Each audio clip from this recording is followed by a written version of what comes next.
Hey everybody, welcome to Garden for Cheap with me, Rachel, and today I am making a apple pot pie delight, I guess is what you might want to call it. I have no idea. I got apple turnover, and this is for the 2019 Holiday Snack Attack Challenge that Misty from Mama's Texas Kitchen is doing, and here we go. This is how I'm doing it. Alright, what I did is I'm using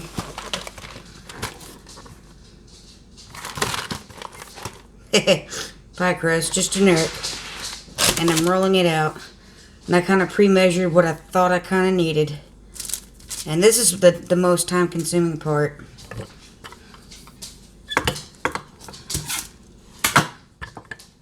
You literally could just cut out some sections, put the stuff in there, and put another one on top, smash it together, and just kind of make it quick and easy. Square, round, whatever. It'll taste just as good.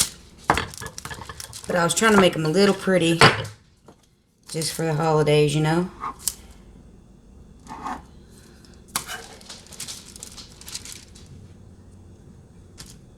But I'm trying to get these pre-done because it's so time consuming. It's the longest part of it. And then when I get this done, we'll bring you in and show you how I put it all together and what all I'm adding to it. Because I got a special little ingredient that's going in these just for my daughter. But stay tuned. We'll be right back. Alright. As you saw earlier, I rolled these out and I made a little slit. And that's because these are what's going to go on top, and that'll let the pie ventilate. And you let these pie crusts sit out for about 15 minutes, get them kind of warm. And I have a piece of wax paper here so I didn't have to fool with flour so much and be all kinds of messy. But if you rather use flour, you can do that. Sorry, it was probably a little loud. I'm using a muffin pan. But like I said, you could roll these out.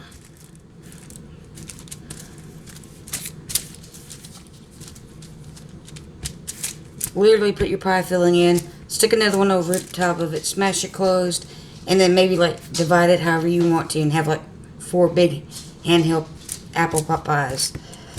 But I think we're going to end up calling these apple cinnamon delights, apple caramel delights. I don't know. We'll come out with something.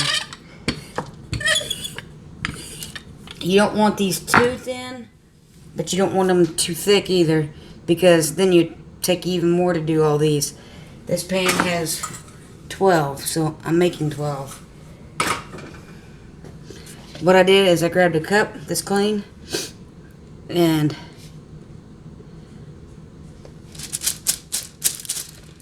I'm using it to cut it out.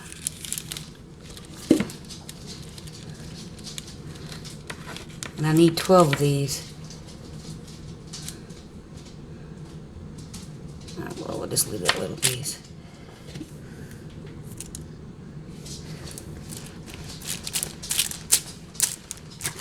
If you got a cookie cutter or something of that nature, that would probably be easier, but this is what I got, so this is what I'm using. But I gotta do 12 more of these, so I'll bring you right back. Real quick, I want to show you. Now, I get 5 out of 1 pie crust when I really need to get 6, but I have all these extras. So what I do is I just ball it up, re-roll it out, and cut me out a 6th one. So that way we're not wasting.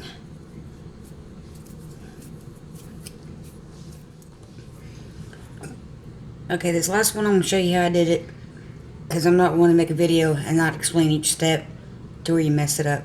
And then you're like, well, mine didn't come out like hers. What did I do wrong? I'm not going to leave you hanging like that. I cut it out the size. You can see the thickness. It's pretty thin. But I take it and I roll it once or twice this way.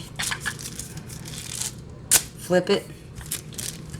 Roll it a couple times that way. And maybe roll it a couple more times. I'm trying to keep it round. But then, let's see if I can get this pan closer. so you guys can see. Alright, I'm trying to get it in there. And if you just stick it on top of there and try to push it down, you're going to have an air pocket at the bottom. And if you've got nails, it's going to poke through the pie crust. So what I've been doing is taking it and kind of doing it like that, letting the center drop, kind of spreading it out, and then taking my thumb and kind of bringing it down gently, or my finger, either one. And then I take and I kind of pinch the top to make it look like a normal pie crust. These are a little time consuming, and it looks hard, but don't let it intimidate you. You can do it. This dough is really forgiving, and I'm going to show you what I mean by that here in just a second.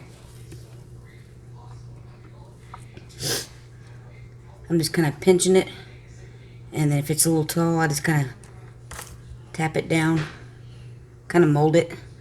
It's kind of what reminds me of like clay. I did these with the turkey pot pies the other day, and it came out great.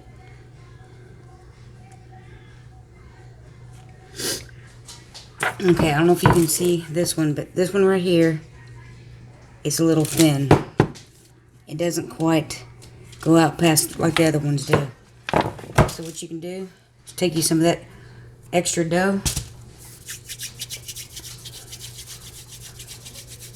roll it in your hand like, oops, like that.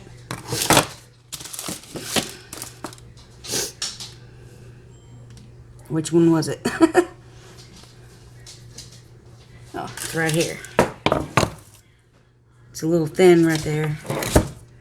I don't like how thin it is. I know it's kind of hard to see that on camera.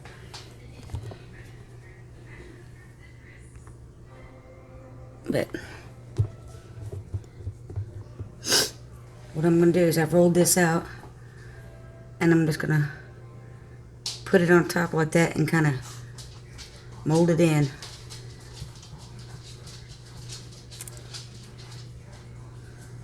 Now it has a lip. You can see how much better that looks.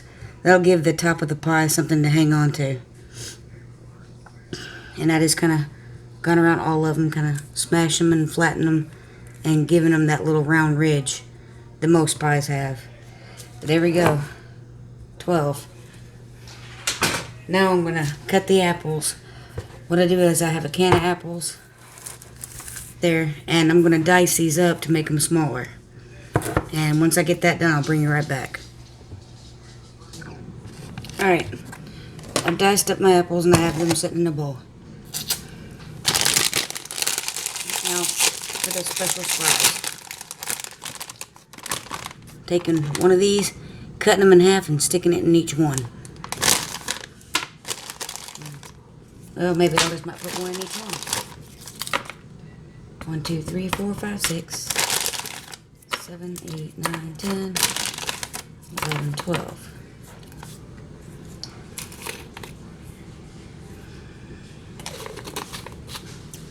I'm guessing probably about a tablespoon. But like everything else I make, I'm just going to sprinkle it in, stir it in.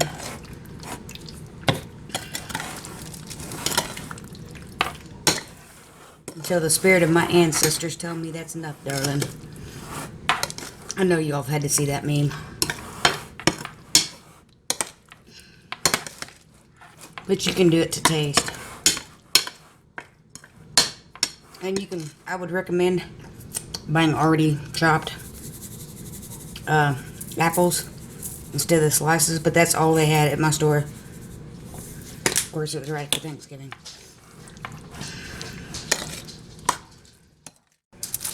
Alright, I got the apples in there.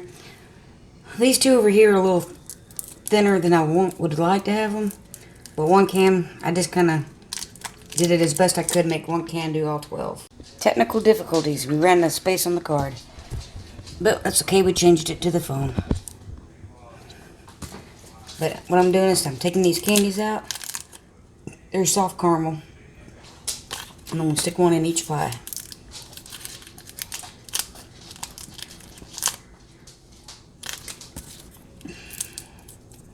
So it's like a caramel apple, cinnamon sugar, mini pie. Maybe we should call it Garden Gnome Delight, since that's the theme I'm running with. It's only because I'm little. That's okay, I like being little.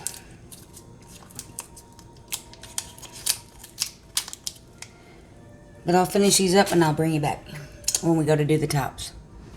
Alright, I took some Yogurt, mashed up, stuck it in a little thing. And I've got my little brushy brush. And I'm going to brush the tops of the pie before I stick the top on there.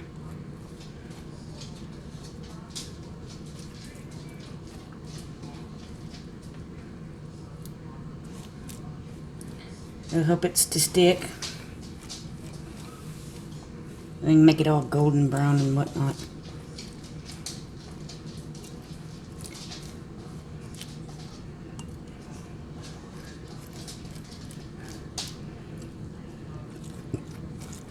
I'm making a mess, but it's usually when it tastes the best, huh?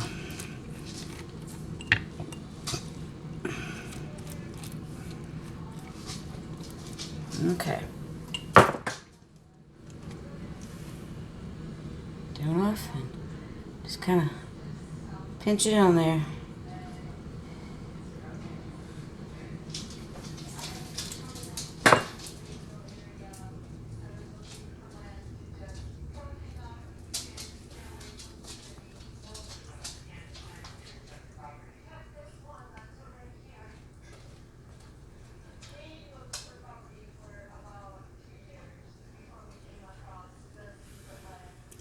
I'm going to get these on here, and I'll bring you back to see the final product.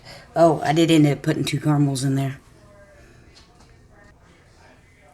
Alright, I'm on my last one. Figured I'd bring y'all back so you can see. Some of them were easily went over the edges, and some of them are like this one's a little short. So I'm just kind of smearing it on there with the egg wash so it sticks. I'm just giving it little pinches. Like I said, it's kind of like modeling clay. But I am trying to make sure that they're not touching so they don't stick.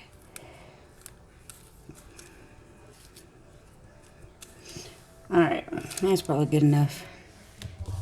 See that? Okay. Alright, what I'm going to do with this is I'm going to take the rest of it and just lightly graze the whole top of each pie.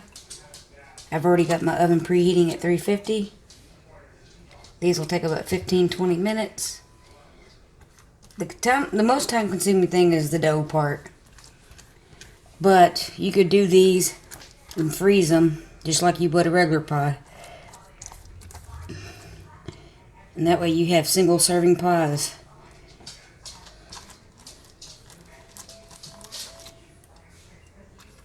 Good for, you know, it's good for watching what you eat, single serving, or if you're single, or for little kids. Okay, what I'm going to do just for a little extra something, I'm going to sprinkle some cinnamon sugar on the tops of the pies. That way it adds more of that flavor. Not a whole lot, just a little bit. And then this is completely optional. You do not have to do this. So is the caramel. And honestly, you could add anything into these. Breakfast burrito stuff, pecan pie, pumpkin pie, sweet potato pie, taco meat, manwich, turkey pot pie, chicken, ham, beef, just anything. These would work great.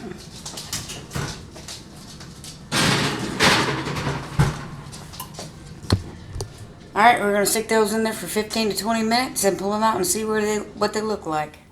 Alrighty, I've pulled them out, and that's what they look like. They look good. A little messy, but good. But it's hot, super hot right now, so I'm going to let them cool before I even think about even trying to take one out or test, taste it.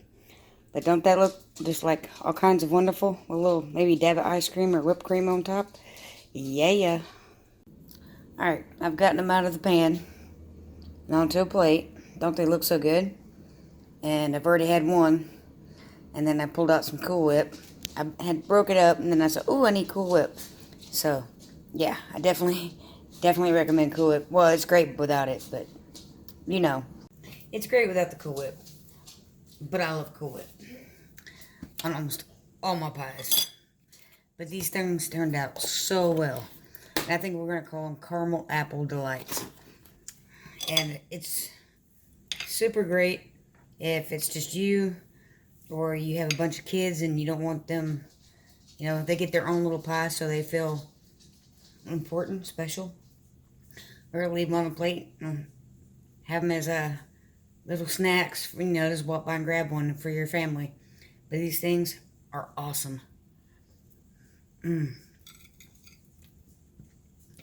I highly recommend it. There goes my diet. Anyway, if you like this video, give me a thumbs up. Hit that subscribe button if you haven't already. And like I said, this was a 2019 Holiday Snack Attack Challenge that Misty from Mamaz's Texas Kitchen is put on. All the info will be in the description. But anyway, I'll see you on the next one. God bless and peace.